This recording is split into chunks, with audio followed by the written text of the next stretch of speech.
Olá,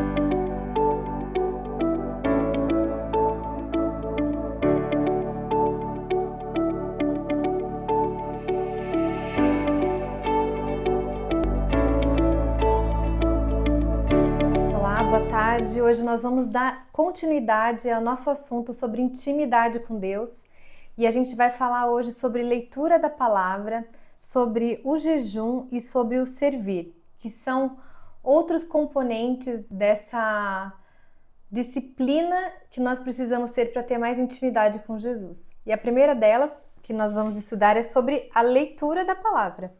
E por que será que a leitura da palavra ela é tão importante? Por que nós precisamos da Bíblia? Será que não existe uma outra fonte de entendimento, de conhecimento que a gente possa se basear para conhecer mais Jesus?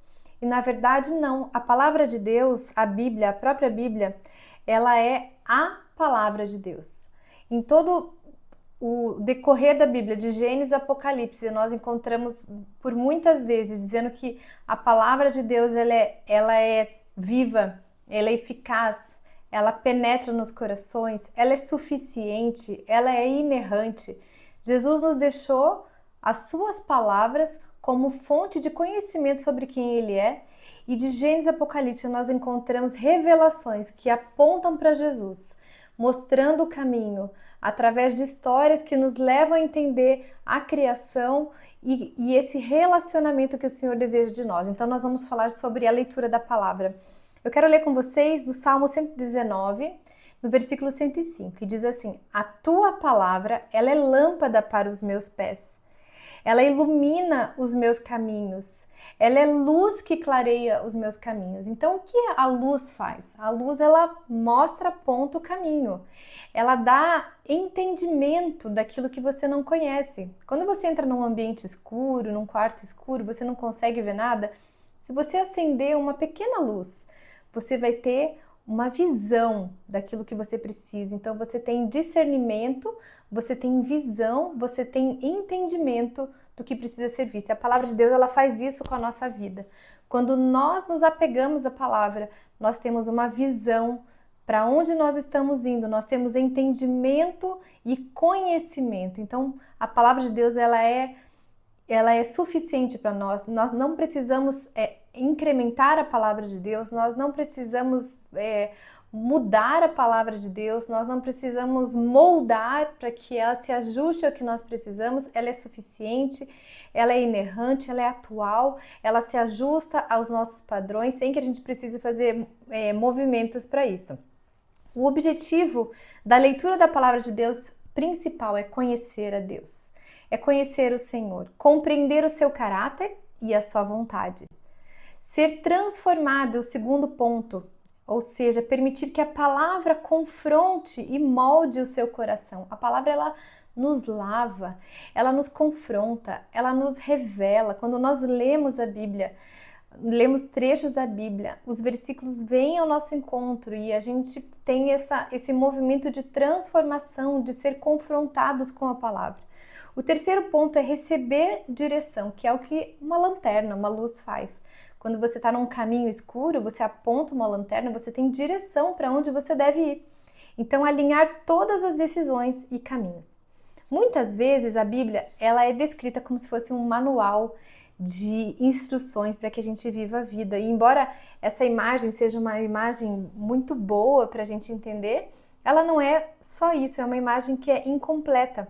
A palavra, não é apenas um guia de comportamento, não é um guia que te ensina a viver. Apesar dela fazer isso, ela é um alimento espiritual, é o alimento com o qual nós nutrimos o nosso corpo, a nossa mente, o nosso espírito, e por meio dela o nosso interior é nutrido, vivificado, ajustado à realidade do reino. A palavra de Deus, ela é o único livro na história da humanidade que sozinha, sem precisar de ninguém, ela traz mudanças e transformação na vida de uma pessoa. Ao ler as Escrituras, nós somos confrontados, levados a arrependimento. Então, esse é uma das coisas que a palavra de Deus faz conosco, que é nos levar ao arrependimento. Nós somos confrontados com o pecado. Esse confrontamento nos leva a olhar para nós, e isso faz com que haja arrependimento, lembrando da esperança inseridas na grande narrativa da redenção. Nós nos arrependemos e nós nos inserimos na redenção. A palavra, ela revela quem é Deus. A palavra revela quem é Deus. O próprio Deus se revela em toda a Escritura, quem Ele é. Por diversas vezes ele fala: eu sou o Senhor que fez o céu e a terra. Eu sou o Senhor dos exércitos. O próprio Deus fala sobre si e a palavra nos revela quem Deus é e expõe que somos e aponta quem estamos nos tornando em Cristo. Ele mostra nós como pecadores, aqueles que estavam separados de Deus, inimigos de Deus, e mostra o novo e vivo caminho, que é a nova aliança através de Jesus, e aponta o caminho para essa redenção.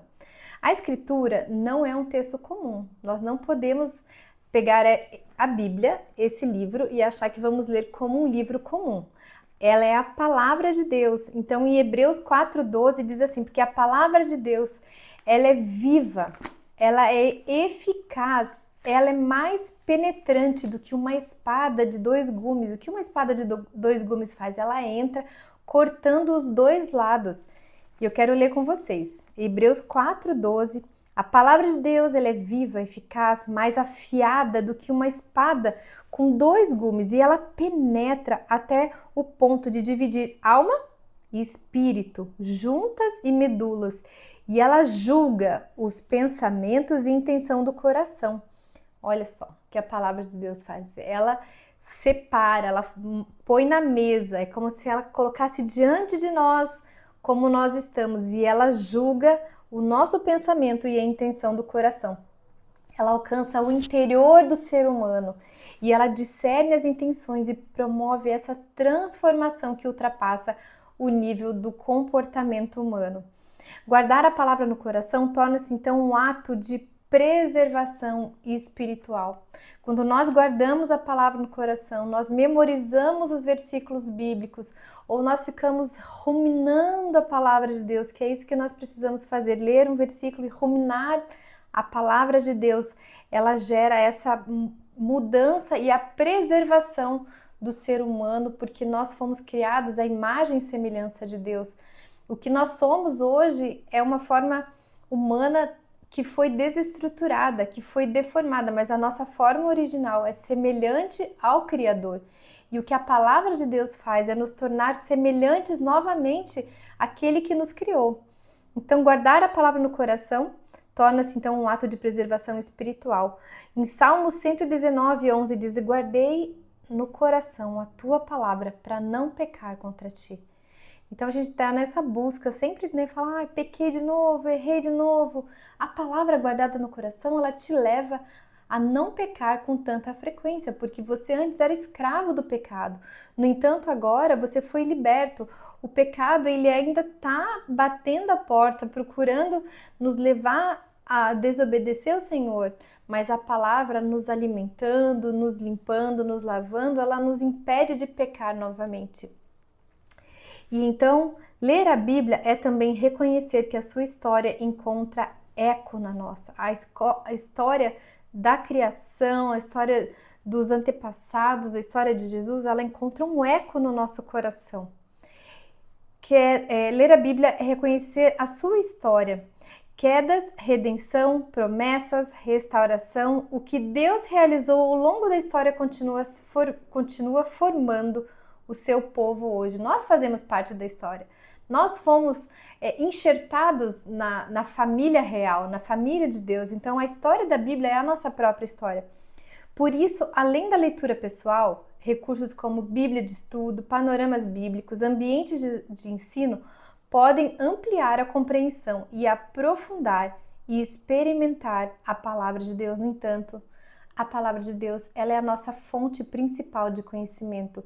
Todos os outros materiais podem nos ajudar, pode ser um complemento, mas aqui na palavra, na Bíblia, é onde nós encontramos a fonte primária para conhecer o Senhor. Então, nunca substitua a leitura da Bíblia por livros devocionais, por outros materiais. Use como complemento, mas que essa não seja a nossa única fonte para a gente conhecer o Senhor. Se você não tiver tanto tempo para fazer, o teu tempo de estudo bíblico, de devocional, use a Bíblia.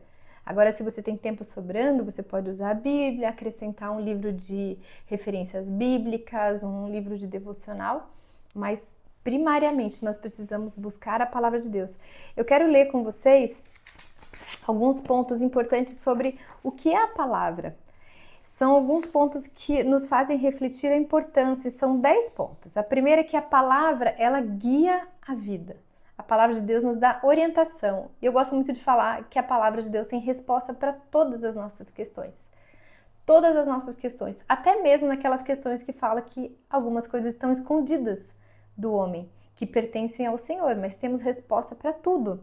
A palavra é lâmpada para os nossos pés, luz para os nossos caminhos. Lá em Salmo 119, 105 diz: sem a palavra, as nossas decisões estarão no escuro. Com a palavra, nós temos uma direção clara. No segundo lugar, a palavra sustenta a vida cristã. Ela é a nossa sustentação. Nem só de pão viverá o homem, mas de toda a palavra que procede da boca de Deus. Mateus 4:4.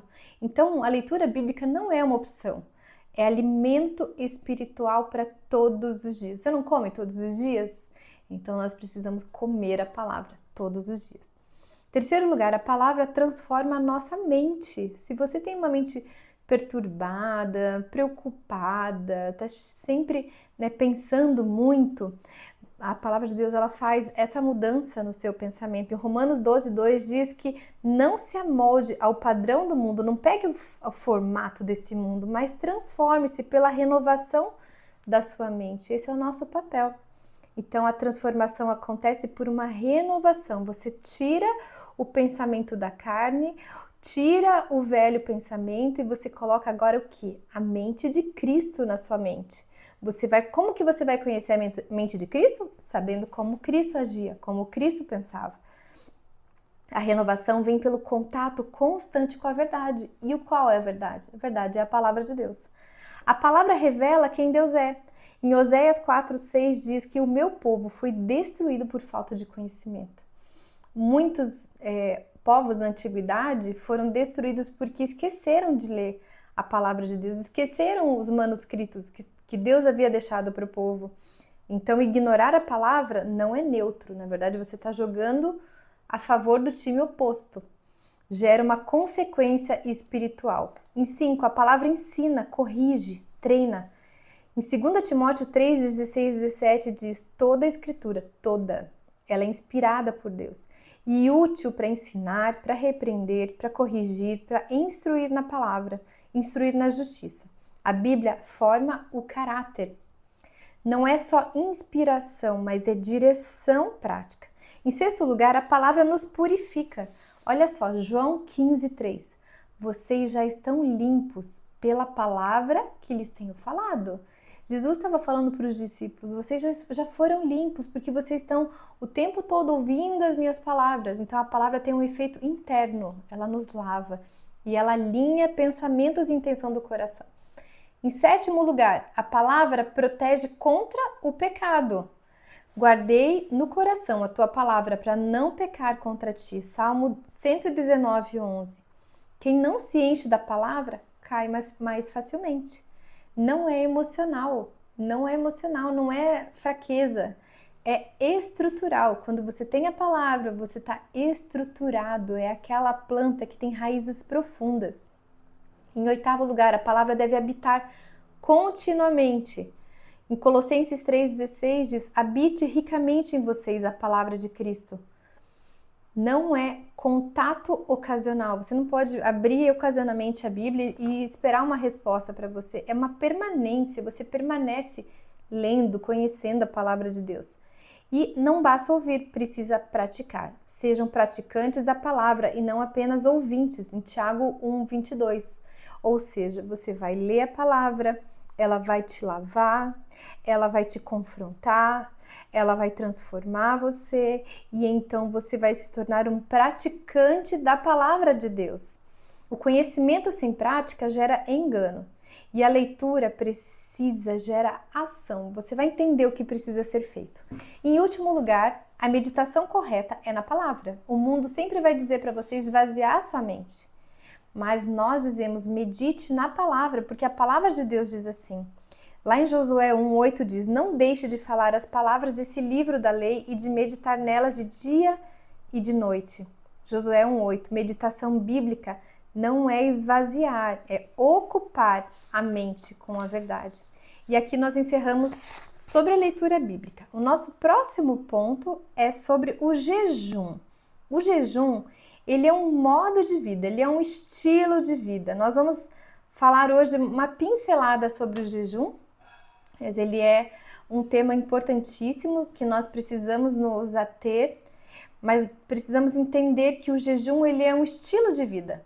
É você viver um estilo de vida de jejum.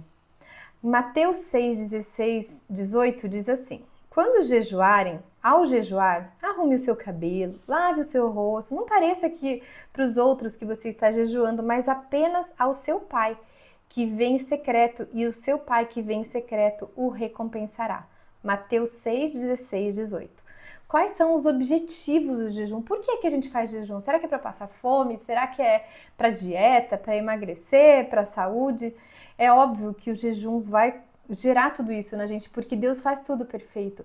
Quando Ele nos deu essa instrução em relação ao jejum, Ele jamais faria algo que fosse ser danoso para nós. E olha, pelo contrário, a medicina hoje comprova que o jejum ele é extremamente benéfico para a nossa mente, para o nosso corpo, para a nossa saúde.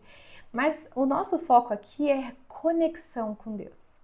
É fortalecer o nosso espírito, enfraquecer a nossa carne. O objetivo do jejum é humilhar-se diante de Deus. Você reconhece a sua dependência, você busca sensibilidade espiritual, reduz os ruídos internos do seu coração, você reordena as prioridades. Lembrar que Deus é a nossa verdadeira fonte de alimento, Ele é a nossa fonte, é onde nós encontramos suficiência. Biblicamente, o jejum está associado à abstinência de alimento por um período determinado como prática espiritual. Então, a Escritura também apresenta variações de jejum. Tem jejum parcial, tem jejuns coletivos, circunstanciais. O princípio central não é a forma, mas a postura do coração. Mas a gente precisa lembrar que jejum não é jejum de celular, não é jejum de palavras, de redes sociais, de televisão. O jejum, ele é deixar de fornecer alimento ao seu corpo. Quando você está enfraquecida no seu corpo, o seu espírito se conecta mais com Deus. Esse é um princípio que Deus escolheu para conexão e existe instrução em toda a palavra de Deus falando sobre a importância do jejum. Ao jejuar, nós abrimos mão de algo legítimo, que é importante, para lembrar que a nossa vida não é sustentada apenas pelo natural. O jejum não torna Deus mais disposto a agir, não é uma barganha, não é uma troca, você não está dando algo para Deus para receber em troca, mas torna o seu coração mais atento à voz de Deus. Você se torna mais sensível à voz de Deus.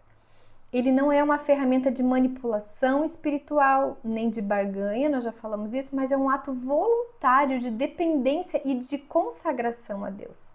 Na Bíblia, o jejum frequentemente acompanha momentos de buscas intensas. Jesus, o próprio Jesus, ele antes de iniciar o seu ministério, ele passou 40 dias em jejum, no deserto, orando, buscando direção do Senhor. E então, o seu ministério, a igreja primitiva também jejuava ao discernir direções missionárias.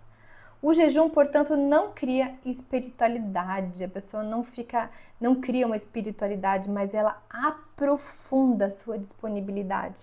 Jejuar também revela aquilo que nos governa. Uma vez eu ouvi uma frase de uma pastora que ela disse que aquela pessoa que consegue ter controle sobre a sua boca tem controle sobre todo o resto. Se você consegue controlar aquilo que você coloca na sua boca, daquilo que você se alimenta, você vai controlar todo o seu corpo. Ao lidar com limites físicos e desejos naturais, nós somos confrontados com as nossas dependências e convidados a realinhar o coração com o coração de Deus. Nesse processo, a fome física pode se tornar um lembrete da fome espiritual. Se você está achando que não tem tanta fome por Deus, pela palavra, eu recomendo que você comece um jejum ainda hoje. E eu tenho certeza que a sua fome física vai te levar a ter mais fome de Deus. É uma fome espiritual que somente Deus pode satisfazer. Lembre-se, alguns lembretes importantes. Jejum não é barganha. Você não vai fazer o jejum para ganhar algo de Deus. Não é dieta, não é performance espiritual. Você não vai sair falando para todo mundo que você está jejuando. Não espere sentir vontade. Jejum é uma decisão, não é um impulso que você espera sentir a necessidade. Inicie com períodos realistas, hidrate-se adequadamente. Se você nunca fez jejum na vida, comece com tempos menores, com 12 horas, com 16 horas, ou tire uma refeição e vai aumentando gradualmente. Consagre o início e o fim do jejum em oração. Essa foi uma dúvida que uma das alunas teve e me perguntou, mas como que eu vou consagrar o meu jejum? Você vai conversar com Deus. Você vai falar, Deus, eu quero entregar esse tempo para o Senhor, quero consagrar o meu jejum a Ti. Eu abro mão dos meus desejos carnais, porque eu desejo mais o Senhor, porque eu quero me conectar contigo, Senhor. Se revela a mim nesse tempo de jejum, que cada vez que eu sentir fome, Pai, o Senhor me alimente com a Sua palavra, o Senhor me alimente com o Teu Espírito, e assim você vai consagrar esse tempo para o Senhor. E no final do jejum você vai agradecer a Deus por esse tempo, porque Deus já se revelou a você, você vai agradecer pela possibilidade de poder estar comendo novamente. Em jejuns prolongados, busque orientação médica. Não transforme o jejum em comparação espiritual. Não fala, fulano fez 15 dias de jejum, o outro fez 30. Cada pessoa tem a sua experiência de jejum, o que te motiva a jejuar, como Deus te leva a jejuar. E se precisar interromper, faça-o sem culpa e com discernimento. Jejuns prolongados precisam de ajuda médica. Cuidado para não fazer jejum e passar mal. Então você precisa de orientação médica se você for fazer um jejum mais prolongado. O valor do jejum não está na privação em si, mas no espaço interior que ele cria para Deus. Existe um livro que eu quero recomendar para quem deseja aprender mais sobre jejum, que é do Jensen Franklin. Chama Jejum, a disciplina particular que gera recompensas públicas. E o nosso último tópico desse módulo é o servir. O servir, ele também é uma disciplina espiritual. Por quê? Não porque você vai receber algo em troca servindo, mas quando nós servimos, nós aguçamos o nosso sentido de servo de Deus. Pois nem mesmo o Filho do Homem veio para ser servido, mas para servir e dar a vida em resgate de muitos. Está em Marcos 10, 45. O objetivo de servir, você não vai servir para você ser reconhecido, para você ganhar cargo na sua igreja, você não vai servir para as pessoas ficarem te elogiando, dizendo como você é maravilhoso, como você é maravilhosa, mas existe um objetivo muito claro no serviço. A primeira coisa é você vai refletir o caráter de Cristo que está sendo gerado dentro de você. Então Jesus veio para servir. Em segundo lugar, desenvolver humildade. O serviço desloca o ego de lugar e ele realoca a humildade no seu coração. Você se torna servo e deixa de ser aquele que precisa ser servido. Em terceiro lugar, amadurecer espiritualmente. Servir ensina responsabilidade e entrega. Em quarto lugar, amar de forma prática. Não adianta você só dizer que você ama alguém, que você está orando por alguém, se você não pratica aquilo que você diz que você acredita, diz que você está vivendo. Lembra que a gente falou sobre a leitura da palavra? Uma das coisas é pôr em prática aquilo que a gente está aprendendo. E a forma prática de você demonstrar que a palavra fez transformação na sua vida é através do serviço. Então o amor se torna uma ação concreta. 5 lugar, cooperar com o reino. Nós somos cooperadores do reino, nós participamos do que Deus está fazendo. Muitas pessoas associam conhecer a Deus exclusivamente a estudo bíblico, ensino da palavra, participar numa igreja, tempo devocional, e tudo isso, óbvio, é muito importante, é essencial, mas o somente fazer isso não esgota toda a sua experiência cristã. O conhecimento de Deus também se constrói na vivência. Aquilo que aprendemos encontra na forma como é praticado. Quando nós aprendemos sobre amor, e nós vamos ter um capítulo inteiro, um módulo inteiro do Avance, que é sobre o amor, nós amamos. Essa é a ação. Você aprendeu sobre o amor, agora você vai amar. Você vai aprender sobre o perdão, você vai perdoar. Você aprendeu sobre humildade, você vai servir. O servir, ele é pôr a humildade em ação. Servir é um dos caminhos mais profundos para conhecer o caráter de Deus, porque nos coloca em movimento na direção do outro. Nesse processo, o serviço expõe motivação, confronta expectativas e ele revela ainda áreas que precisam ser transformadas. Muitas vezes, quando você está servindo, você pode ser confrontado com áreas que ainda precisam de transformação na sua vida. A competitividade, o detalhismo, o perfeccionismo, o fato de julgar pessoas. Nós vamos ser alinhadas, nós vamos ser polidas nesse processo de servir.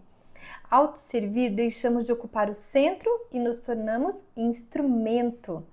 Participamos da obra de Deus não apenas como meros espectadores, mas como cooperadores. Nós não estamos sugando o que as pessoas têm para nos dar, mas nós estamos cooperando. E nem sempre vai ser confortável, nem sempre vai ser o que a gente gosta de fazer, nem sempre vai ser visível, recompensado. E é justamente na ausência do reconhecimento, guarde bem, que o caráter é refinado. Quando você não receber nenhuma recompensa, nenhuma gratificação, aí é que seu caráter vai ser refinado. A Bíblia fala que se a tua mão ela faz um bem, que a outra mão não fique sabendo. Nós não precisamos de reconhecimento de pessoas. O único que nós precisamos de reconhecimento é do Senhor, é de Deus. O serviço, ele também revela um orgulho oculto, necessidade de validação, impaciência e limites de amor. Ou seja, vou amar só até aqui. Ao mesmo tempo, forma compaixão, perseverança e disponibilidade. Assim, mais do que uma atividade, servir torna-se um ambiente de formação espiritual.